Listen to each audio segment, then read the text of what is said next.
Hay palabras que no lastiman, nos quiebran por dentro. Quiebran de una manera que no tiene arreglo, ¿sabes? Lo descubrí un domingo por la tarde, con el sol entrando por la ventana de la sala. Un sol bonito, cálido. Fue cuando mi hijo, Ricardo, me miró a los ojos sin parpadear y dijo la frase que puso mi vida patas arriba. Por el amor de Dios, papá, usted no sirve para nada. Acababa de derramar un vaso de agua en el suelo. Un accidente tonto, cosa de una mano que ya no tiene la misma. Firmeza. El agua se esparció por el piso que yo mismo instalé hace más de 40 años, y sus palabras se esparcieron por mi alma de la misma manera, heladas, cortantes. Mi hijo menor, Marcos, estaba al lado y solo movió la cabeza, asintiendo. En ese instante no sentí rabia. Sentí que el suelo desaparecía. El silencio que vino después fue la cosa más ruidosa que he oído en mi vida.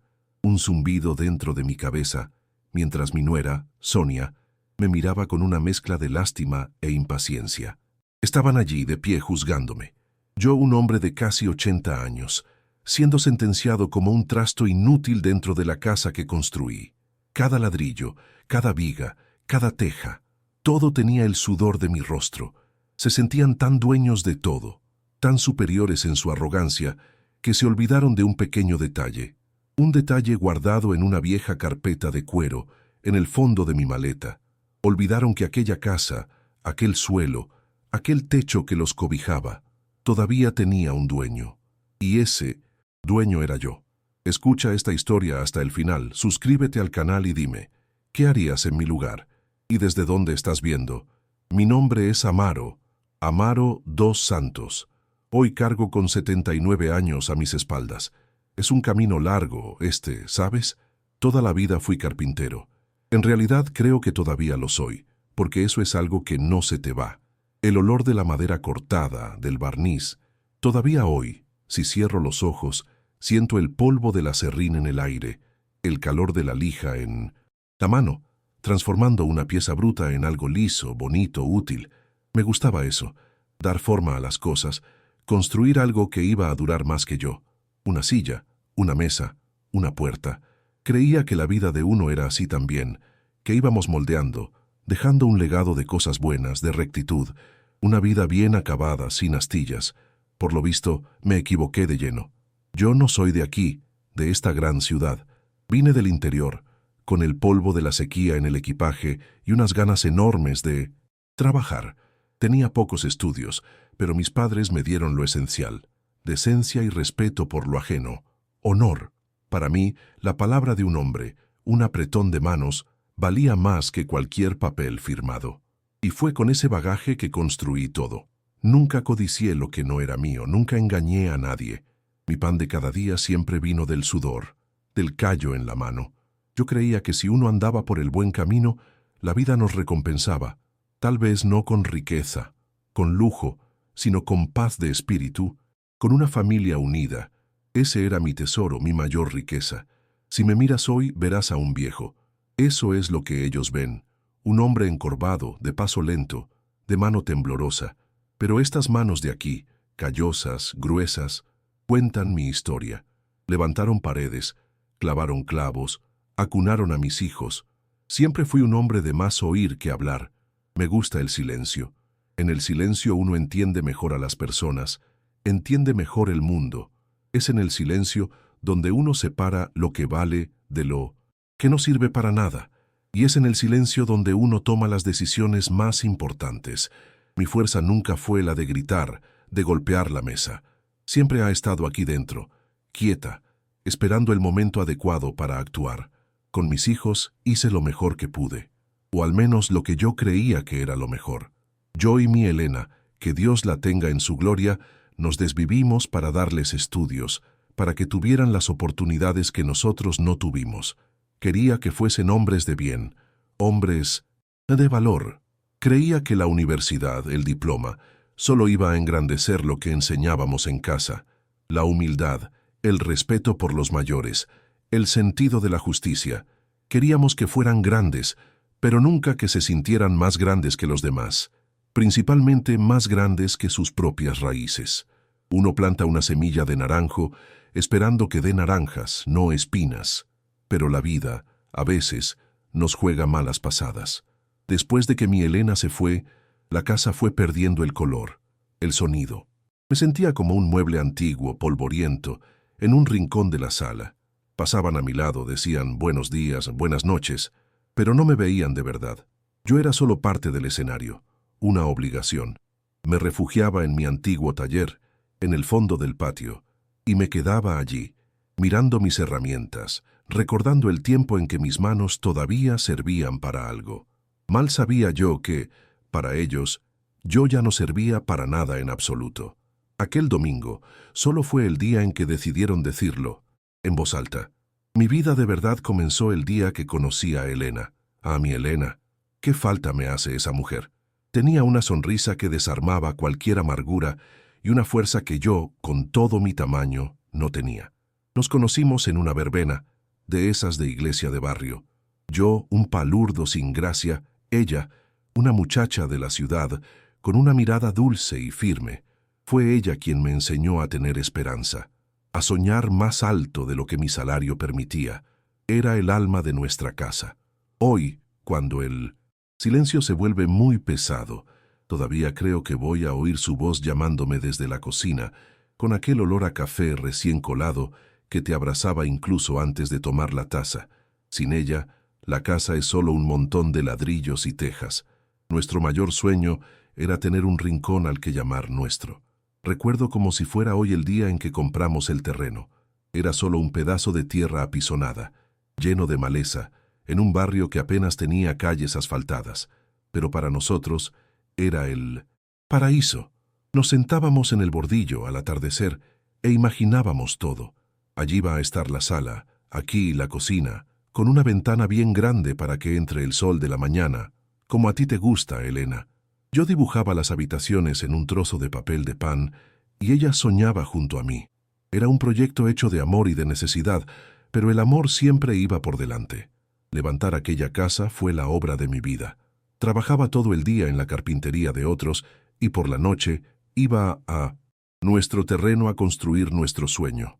Muchas veces, a la luz de un candil, cada pared que levantaba, cada saco de cemento que mezclaba con la pala, era una promesa que le hacía a Elena y a la familia que íbamos a tener. No sentía el cansancio. Era como si una fuerza mayor me empujara, y ella siempre estaba allí, trayéndome un plato de comida, una palabra de ánimo, o simplemente sentada en la oscuridad, haciéndome compañía. Veíamos cada etapa, cada viga, cada vigueta como una victoria. Cuando finalmente nos mudamos, la casa todavía olía a cemento fresco y a pintura. Recuerdo que el olor del barniz que le di al suelo se mezclaba con el del pastel de harina de maíz que Elena hizo para celebrar. Y fue en ese olor, en esa mezcla de hogar y de trabajo, que nuestros hijos nacieron y crecieron. Primero Ricardo, después Marcos. El sonido de sus risas corriendo por aquel patio era la música más bonita del mundo. Ellos con los pies sucios de tierra, las rodillas raspadas. Aquello era vida. Era la prueba de que todo nuestro esfuerzo había valido la pena. La casa ya no estaba vacía, tenía un corazón que latía fuerte. Les enseñé a los dos a caminar en aquel suelo que yo mismo lijé y enceré. La primera caída, el primer paso firme, todo fue allí. En mi pequeño taller al fondo les hacía sus juguetes, un cochecito de madera, una peonza, cosas simples, pero hechas con un cariño que ningún dinero puede comprar. Crecieron viéndome trabajar, viéndome arreglar todo lo que se rompía. Quería que aprendieran el valor del trabajo, no solo el del dinero. Quería que entendieran que las cosas más importantes de la vida son aquellas que uno construye con sus propias manos y con el corazón. Mi taller era mi refugio, pero también era el corazón de la casa de otra manera.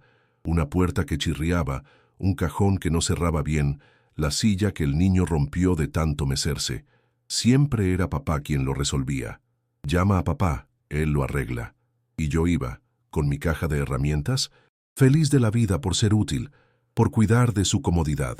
Era mi manera de decirles que los amaba, cuidando del nido. Cada clavo que martillaba era una forma de proteger a mi familia, de garantizar que nuestro hogar fuera un lugar seguro y acogedor para todos. Cuando crecieron, el sueño cambió. Ya no era la casa, era su futuro. Queríamos darles el diploma que nosotros no tuvimos. Elena y yo nos apretamos mucho el cinturón.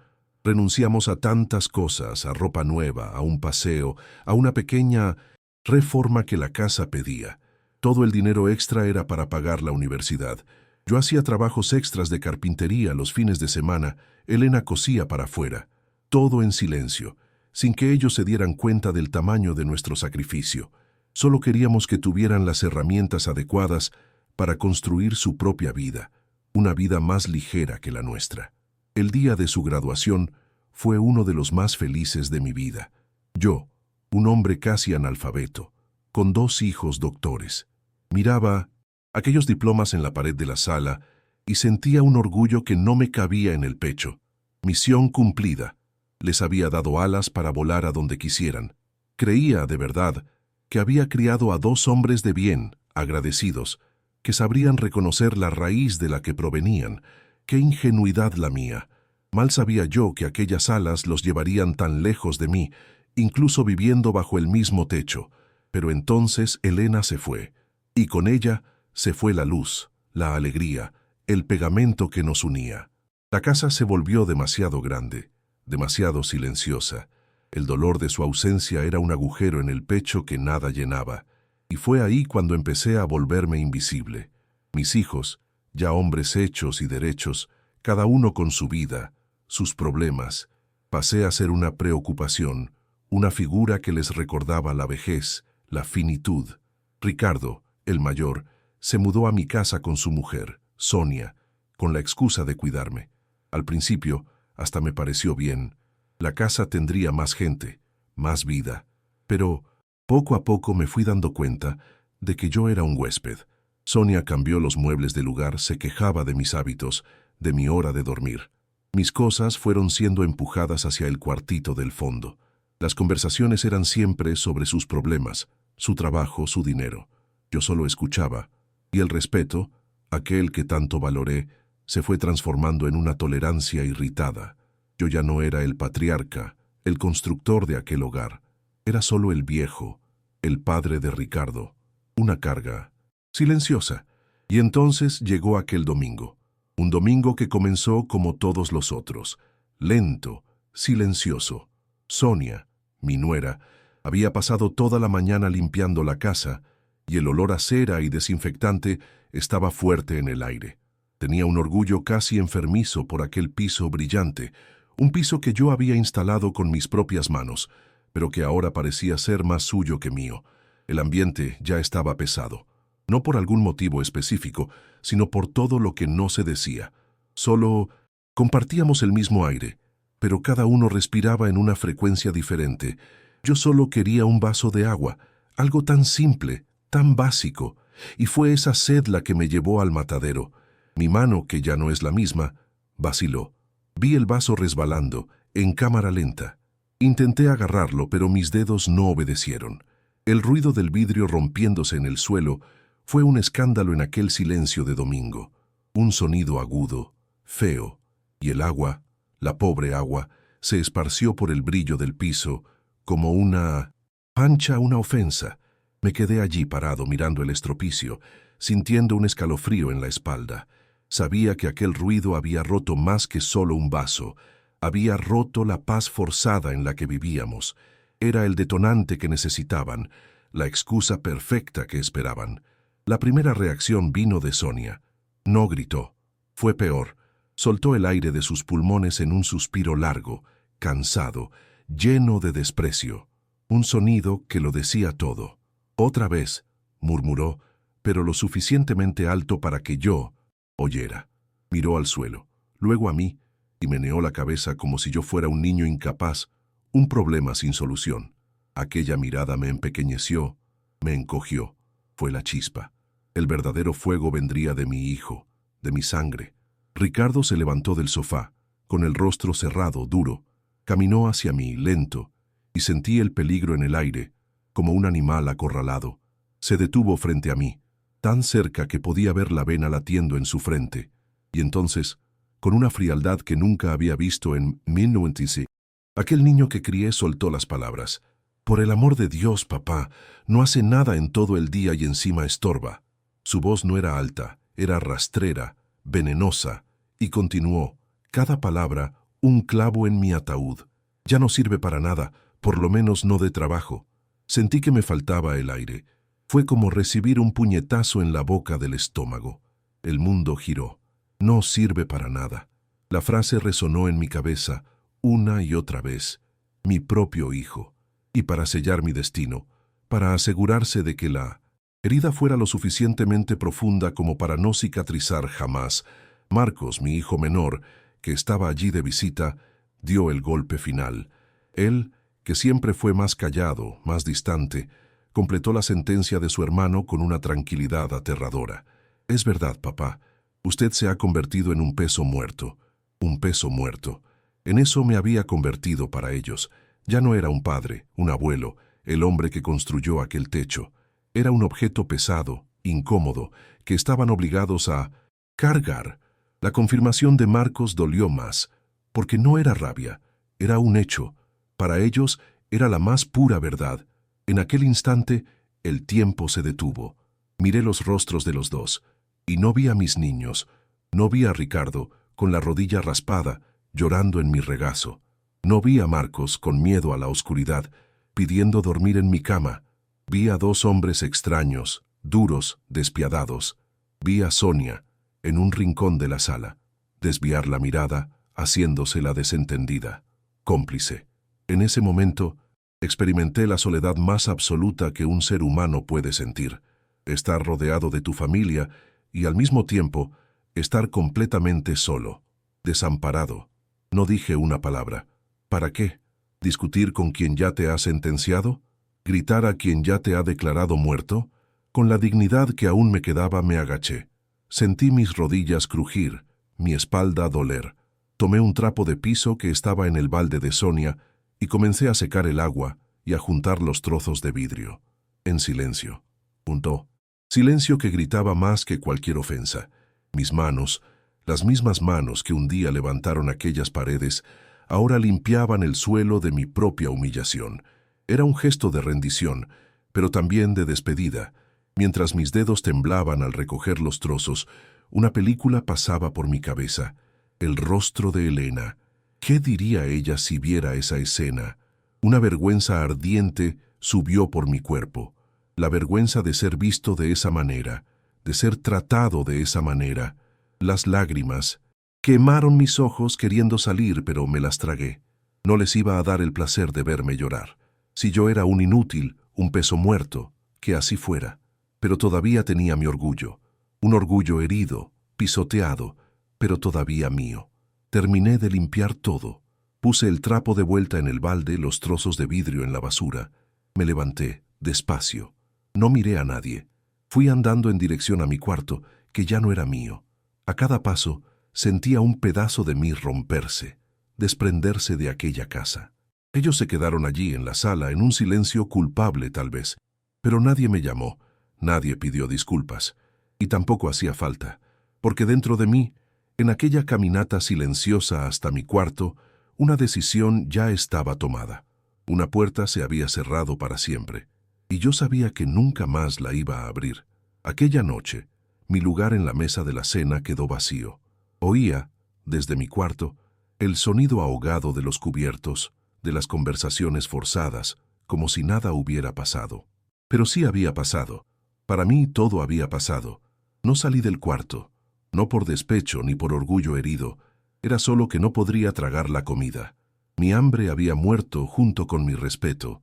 Me quedé sentado al borde de la cama, en la oscuridad, durante horas, solo escuchando los ruidos de la casa, tratando de descifrar si había alguna gota de remordimiento en ellos.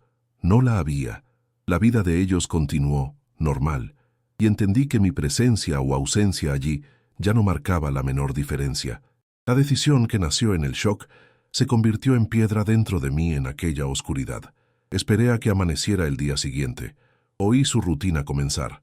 El ruido de la ducha, el olor del café que ya no era para mí, las puertas cerrándose de golpe. Oí el coche de Ricardo salir para llevar a Sonia al trabajo. Esperé un poco más, hasta estar seguro de que la casa estaba completamente vacía. Y entonces me levanté, sin prisa. con una calma que ni yo sabía que tenía. Aquella casa, que durante tantos años fue mi puerto seguro, se había convertido en territorio enemigo, y yo no iba a vivir más allí. No era una huida, era una retirada estratégica, una cuestión de supervivencia, de mi alma, de lo poco que quedaba de ella. Abrí mi viejo armario, que yo mismo había hecho hacía 50 años. Tomé una maleta pequeña, de lona, metí dentro unas 2 o 3 mudas de ropa, mis medicinas, mis documentos. En el fondo de la maleta, con todo el cuidado del mundo, acomodé la foto de mi Elena, nuestro certificado de matrimonio y una carpeta de cuero gastada por el tiempo. Dentro de ella, junto con mis pocos ahorros, estaba el documento más importante de mi vida, la escritura de aquella casa, el papel que probaba que el inútil y el peso muerto todavía era el dueño de todo. Miré el retrato de Elena y le pedí perdón. Perdón por no haber conseguido mantener a la familia unida como habíamos soñado. Antes de salir, di un último paseo por la casa, un tour de despedida. Pasé la mano por la pared de la sala, la misma pared que fue testigo de mi humillación. Sentí la textura áspera, fría. Fui hasta la cocina y miré la ventana donde a Elena le gustaba ver el sol salir. Entré en el cuarto que un día fue de los niños, hoy un despacho desordenado de Ricardo. Los recuerdos estaban todos allí, flotando como polvo en el aire, pero ya no me pertenecían. Era como visitar la casa de un extraño, un museo de mi propia vida, una vida que había terminado allí. Fui al patio, a mi viejo taller. El olor a moho y a madera antigua me abrazó. Las herramientas estaban cubiertas por una fina capa de polvo. Pasé el dedo por la hoja de mi cepillo, mi compañero de toda una vida. Recordé el placer que sentía al ver la madera transformarse bajo la fuerza de mis manos. En ese momento, me despedí no solo del taller, sino del Amaro carpintero, del Amaro proveedor, del Amaro que arreglaba las cosas. Aquel hombre había sido jubilado a la fuerza, no por el gobierno, sino por su propia familia. Era hora de guardar las herramientas. Volví adentro, tomé la maleta y fui hasta la puerta de entrada. Usé mi llave, la original, aquella que usaba desde que se instaló la primera cerradura. La metí en la cerradura, la giré. El clic del cerrojo sonó fuerte, en el silencio de la casa vacía. Fue el sonido de un punto final. Salí, cerré la puerta detrás de mí y no miré hacia atrás. Mirar hacia atrás sería flaquear, y yo necesitaba toda la fuerza que tenía para caminar hacia adelante, incluso sin saber muy bien hacia dónde. La calle estaba soleada. Parecía un día cualquiera, pero para mí era el primer día del resto de mi vida. No fui a casa de ningún pariente, no quería dar explicaciones, ni lástima. Tomé un autobús, me senté en la ventana y vi la ciudad pasar, los barrios ricos quedando atrás, las calles volviéndose más simples, más parecidas a mí. Me bajé en un lugar que apenas conocía, un barrio de gente trabajadora, de casas pequeñas. Con el dinero de mi jubilación, que siempre guardé con cuidado, sabía que podría apañármelas. No era un pobrecito, un sin techo, era un hombre libre, un hombre que había elegido su propia dignidad en lugar de la comodidad humillante. No tardé mucho en encontrar lo que buscaba. Un cartel de «Se alquila una habitación en la fachada de una casa simple, pero bien cuidada». Una señora de cabellos blancos me atendió, me mostró la estancia. Era pequeña, solo con una cama, un armario y una ventana que daba a un muro, pero estaba limpia. Y lo más importante, sería mía, un lugar donde nadie me diría que no servía para nada. Pagué el primer mes por adelantado. El olor era de paz, una paz pobre, solitaria, pero aún así, paz. Aquella primera noche, después de deshacer la pequeña maleta, lo primero que hice fue poner el retrato de mi Elena en la mesita de noche, para que me hiciera compañía. Me senté en la cama y el silencio era total. Pero no era un silencio malo, opresor, como el de mi antigua casa. Era un silencio limpio, un silencio de recomienzo. Era el sonido de mi libertad. Estaba solo, con casi 80 años, empezando de cero, pero por primera vez en mucho tiempo sentí que tenía el control de mi propia vida. Y eso, en aquel momento, era todo lo que necesitaba.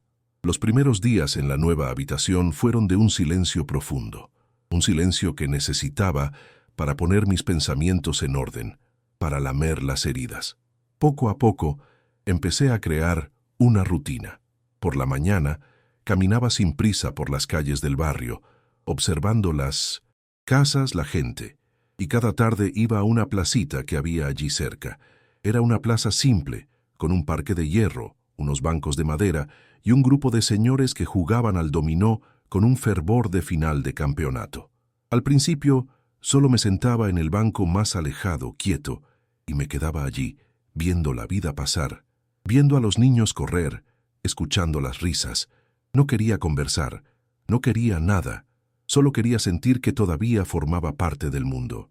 En una de esas tardes, uno de los bancos de la plaza, ya viejo y carcomido por el tiempo, no aguantó el peso de dos muchachos y se rompió. Un crujido seco y los dos en el suelo. Nadie se lastimó, pero el banco quedó allí, inutilizado, con la pata de madera partida. Me quedé mirando aquello y sentí algo que hacía mucho tiempo no sentía. Una inquietud, unas ganas de hacer algo. Era un problema que yo sabía resolver. Miré mis manos, que andaban tan inútiles, y sentí un gusanillo. Era el carpintero, dentro de mí, pidiendo trabajar. Era una llamada. Al día siguiente volví a la plaza, pero esta vez con un propósito. Pasé por un taller de neumáticos que había en la esquina y pedí con toda la humildad una sierra y un martillo prestados. El encargado, un tipo simpático, me miró con desconfianza, pero me los prestó. Fui hasta el banco roto, me arrodillé en el suelo y empecé a trabajar.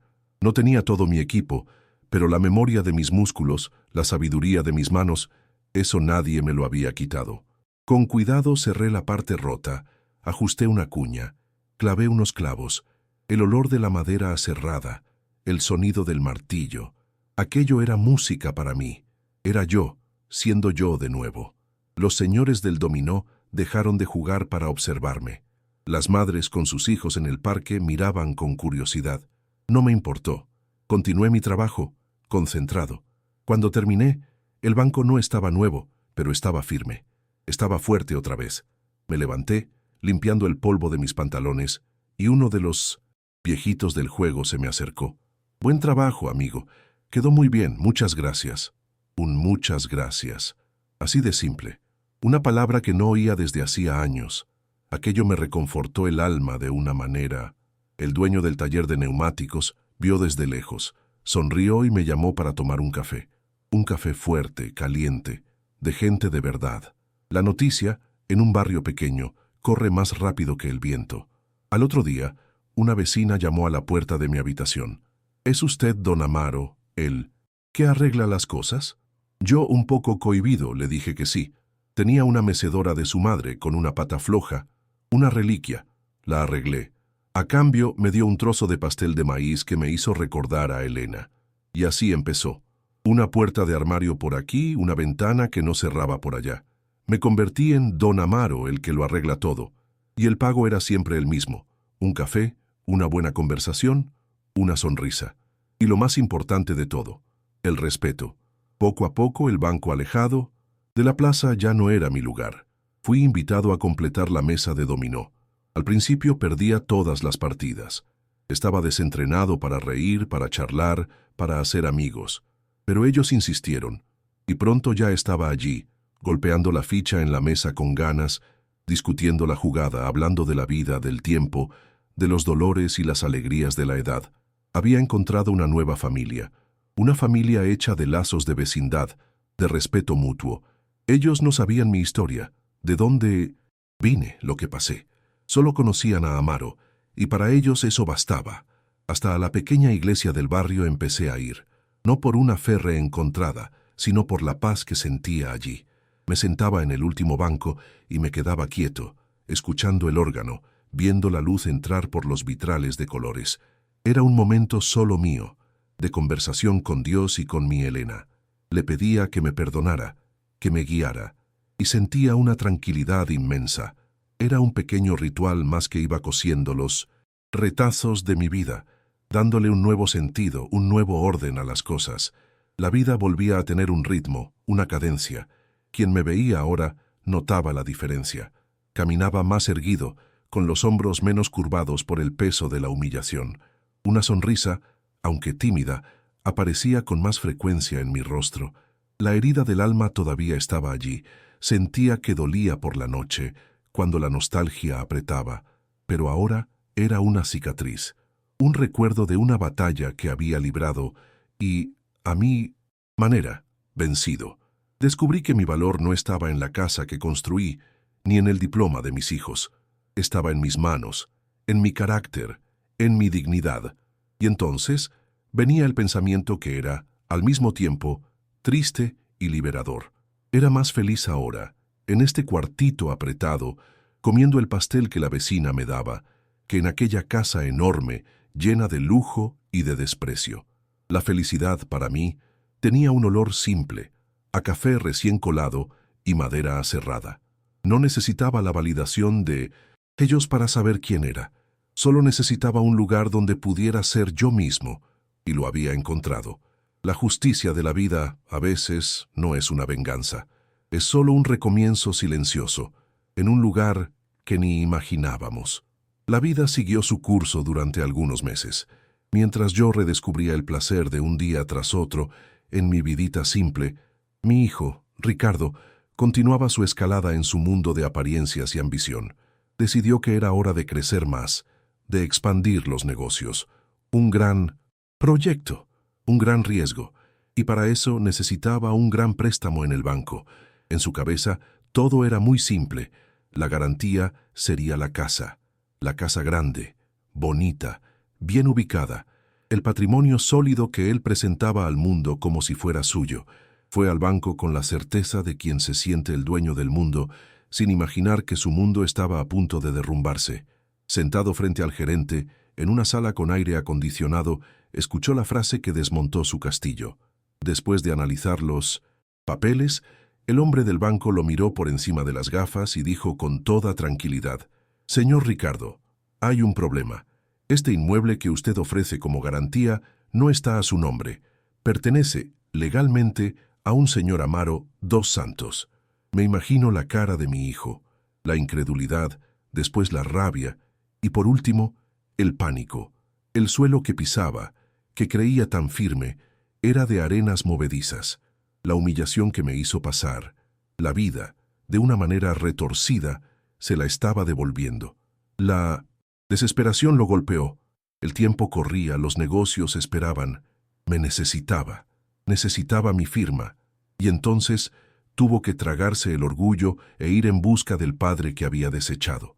Pero ¿cómo encontrar a alguien que te esforzaste por borrar de tu vida? No sabía mi dirección, mi teléfono, nada. La separación había sido completa. Lo imagino, furioso, teniendo que llamar a antiguos vecinos, a conocidos, preguntando, de manera disimulada, si alguien sabía del paradero del viejo. Qué vergüenza debió sentir, la de admitir ante los demás que no sabía dónde estaba su propio padre. Y fue así como me encontró. Un conocido en común, que tenía un pariente en mi nuevo barrio, le dio la pista. Y allí vino él, con su coche caro, desentonando por completo con las calles simples de adoquines. Se detuvo cerca de la plaza, y me vio, pero no al viejo que esperaba encontrar, tal vez un mendigo, un pobrecito. Vio a un hombre sentado en una rueda de amigos, riendo, golpeando una ficha de dominó en la mesa. Vio a un hombre con la camisa limpia, con la mirada serena, viva. Aquel hombre no se parecía en nada al peso muerto que había dejado atrás, y ese primer choque, lo vi en su rostro, lo desarmó por completo. Caminó en nuestra dirección, vacilante. La risa en la mesa se apagó. Mis amigos miraron a aquel extraño bien vestido, con desconfianza. Y yo miré a mi hijo. Nuestros ojos se encontraron a través del polvo de la plaza. No sentí rabia, no sentí nada, apenas una calma, fría. Mantuve mi rostro neutro, sereno. Era como si ya estuviera esperando ese momento, y mi silencio, mi falta de reacción, lo puso más nervioso que si le hubiera gritado.